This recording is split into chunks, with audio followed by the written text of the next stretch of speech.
Es el tiempo de que nos arrepentamos de nuestros pecados. Quiero que vayamos a la palabra del día de hoy.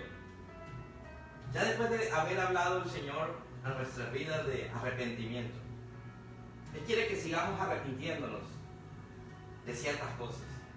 Y yo quiero llevarte a la palabra en Lucas capítulo 10. Retrocedas 3 capítulos. Lucas capítulo 10. Y antes de leerlo yo quiero hablarte un poco de lo que estaba pasando, porque ya te dije que Lucas es el único que habla en orden. Es decir, que tal como estaban sucediendo las cosas. ¿Qué estaba sucediendo? Jesús, después de haber hecho muchos milagros, después de haber predicado la palabra, de que la gente lo siguiera, después de haber entrenado por mucho tiempo a los discípulos, envía en el capítulo 9 de Lucas a los discípulos, a los 12, y les dijo: vayan y prediquen el evangelio.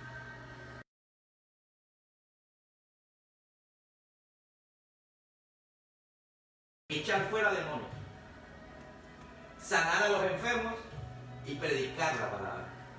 3 cosas que tú y yo tenemos que hacer. Yo te pregunto hoy, ¿será que ya echaste fuera ese demonio del COVID-19? ¿Qué pasaría si la iglesia entera empezamos a reprender ese espíritu inmundo? Fue lo que Dios nos mandó a hacer. Sabemos tanto del COVID-19, pero Dios nos dio que sepan mucho de eso. Nos mandó para echar fuera demonios. Pastor, pero es una enfermedad, no es un demonio. Y te digo por qué. ¿Por qué el COVID-19 es un demonio? Porque tiene todas las características de lo que es un demonio en la Biblia. Un demonio trae miedo. Lo primero, trae miedo. Eso es la característica del demonio. Viene a atemorizar. Viene a que la gente le dé pánico, miedo. No hay cosa que le haya dado más miedo a la gente. De seguro que si le ponen un fantasma aquí y el COVID-19 aquí, viene y abraza al fantasma y le dice: ¡ay! Ahí está el COVID-19. Es el tiempo de empezar a reprender. Sanar a los enfermos. Ora por los enfermos. Deja de estar llorando tanto porque empieza a orar por ti mismo. No solamente es echarte antibacterial en las manos. ¿Por qué no haces más bien una oración cada rato? Señor, estoy cubierto con tu presencia. La palabra del Señor dice: tomarás cosas mortíferas y aún no te harán daño. Pero tienes que creerlo. Tienes que creerlo. Orar porque está enfermo. Es el tiempo de empezar a orar. Tal vez donde nos movemos aquí en el Atlántico, no hay esa cantidad de gente como para decir: no, es que vamos a pensar. Mira, tal vez yo no te estoy diciendo que hay que orar es por lo del COVID-19. Tal vez está enfermo de cáncer o problemas cardiovasculares en tu vecino, o tal vez alguien sufre de asma. Empieza a orar. Y no solamente orar para que la gente sea sanada o echar fuera un demonio. También dijo: predica el evangelio. Es que en este tiempo no hay nada mejor que predicar el evangelio. Predica el evangelio. ¿Sabes? Basta ya de religiosidad. Predica la palabra. La gente lo necesita. La gente necesita esta palabra para levantarse. Predica el evangelio. Dice que los mandó y fueron ellos 12 a predicar de 2 en 2. Y después coge a otro grupo que entrenó. Capítulo 10 comienza con un grupo que entrenó. Hay unas versiones bíblicas que dicen que eran 70, otros 72. No vamos a ponernos a pelear si eran 2 o 70, 2 más o 2 menos. Estamos hablando de un grupo numeroso, 70 personas. 70 personas que fueron entrenadas y les dijo lo mismo: vayan y echen fuera demonios, salen enfermos y prediquen el evangelio. Y se fueron. Y Jesús los entrenó. Después de eso, dice que llega una persona malintencionada. Diga conmigo, una persona malintencionada.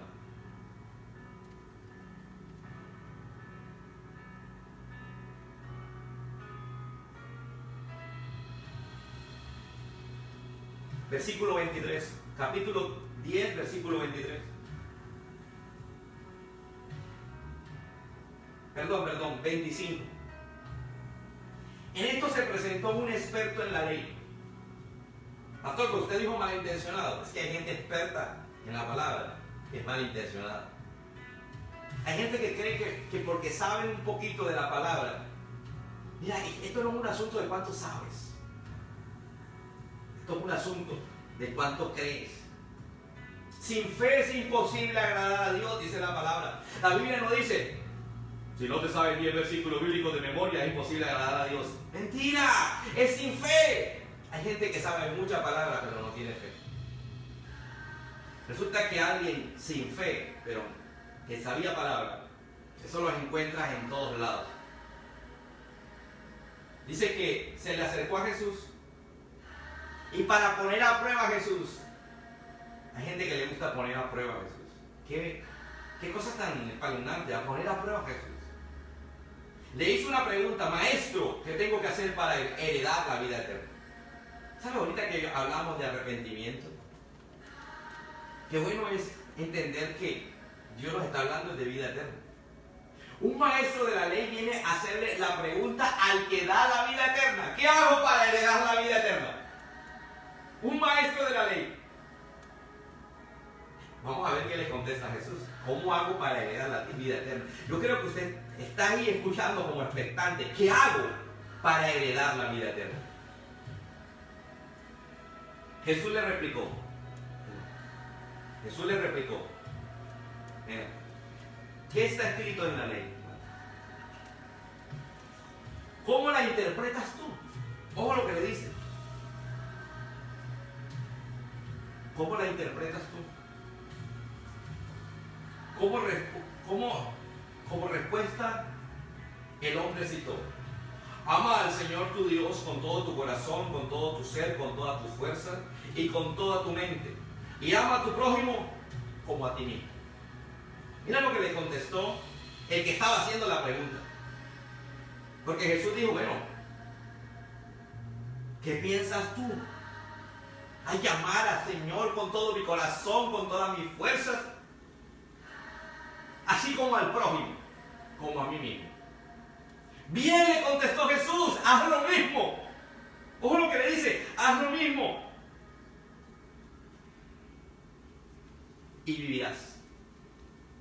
Ojo que veníamos hablando de perecer. ¿Quieres tener vida eterna? Haz lo mismo. Ama al Señor tu Dios con todo tu corazón, con todas tus fuerzas. Ojo, con todo tu corazón. Es decir, Dios está por encima de todo.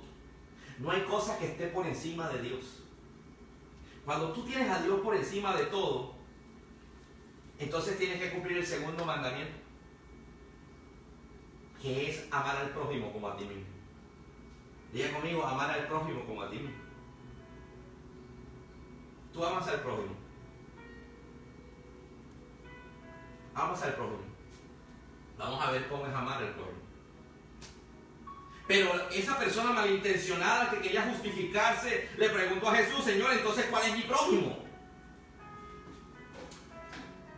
¿Cuál es mi prójimo? Esa es la pregunta, la pregunta que nos estamos haciendo mucho. ¿Cuál es el prójimo? Jesús le respondió: bajaba un hombre de Jerusalén a Jericó.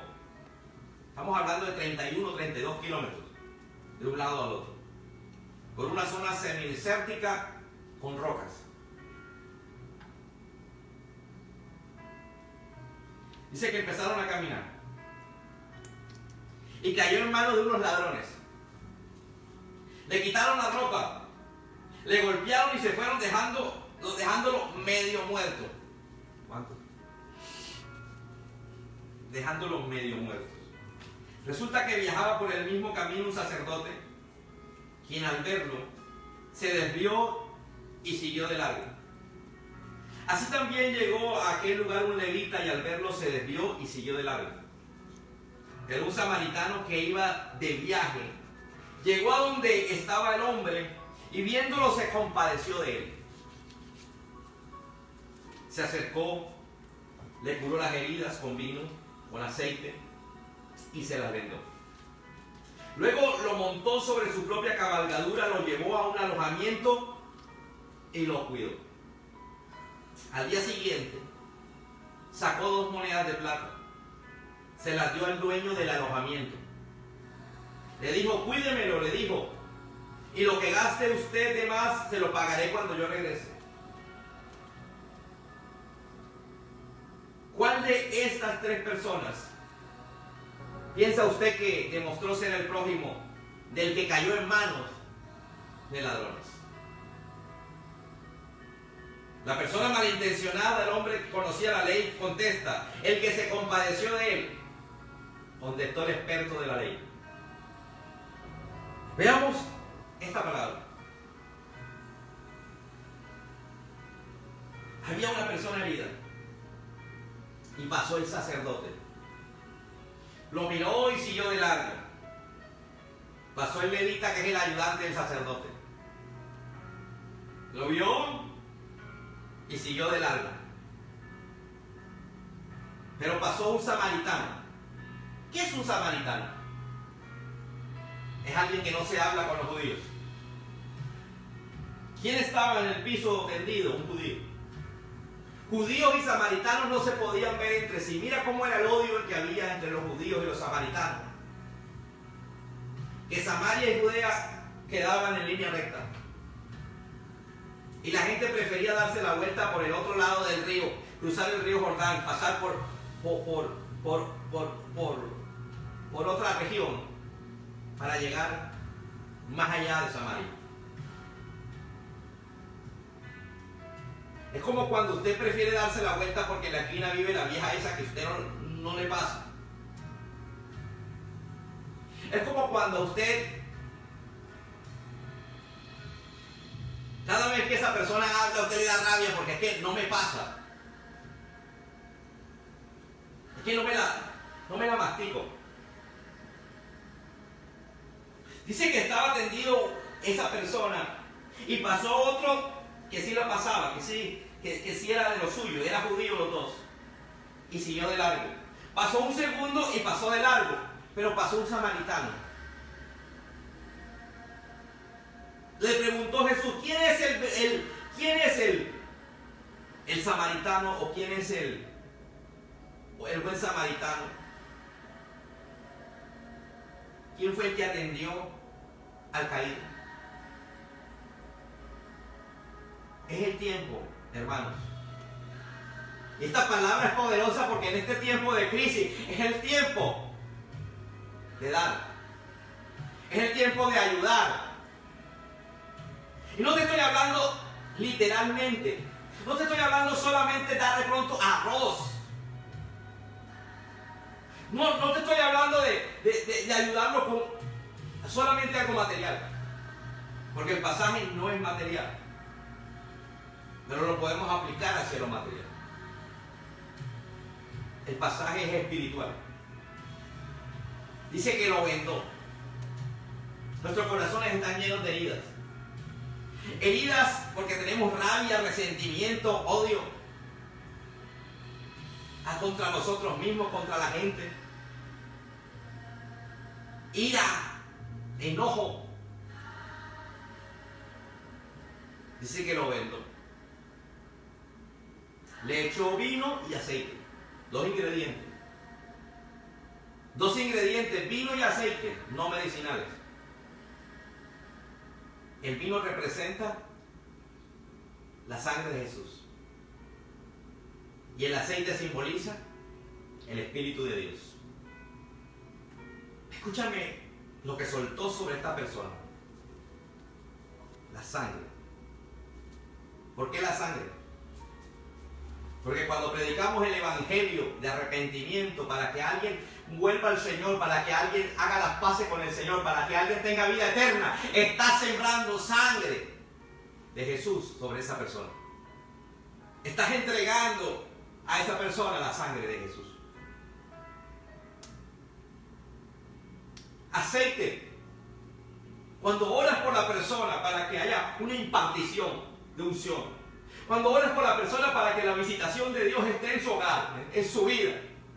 Eso es aceite. Escúchame lo que tenemos que hacer en este tiempo. ¿Quieres ser salvo? ¿Quieres la vida eterna? Qué bueno. Pero ¿qué hay que hacer? Amar a Dios sobre todas las cosas y al prójimo. ¿Quién es el prójimo? Ese que está caído, ese que necesita vino y aceite. Ese que necesita ser vendado por la palabra. Dice que llegó al lugar donde lo iban a cuidar y le dijo, cuídenmelo, que cuando regrese yo le pago. Por eso es que la gente siembra en las iglesias. Siembra. Diezman, ofrenda. Para que haya un lugar donde se cuide a la gente. Eso fue lo que le dijo este hombre. Cuando yo regrese, cuando venga el otro domingo, yo te pago.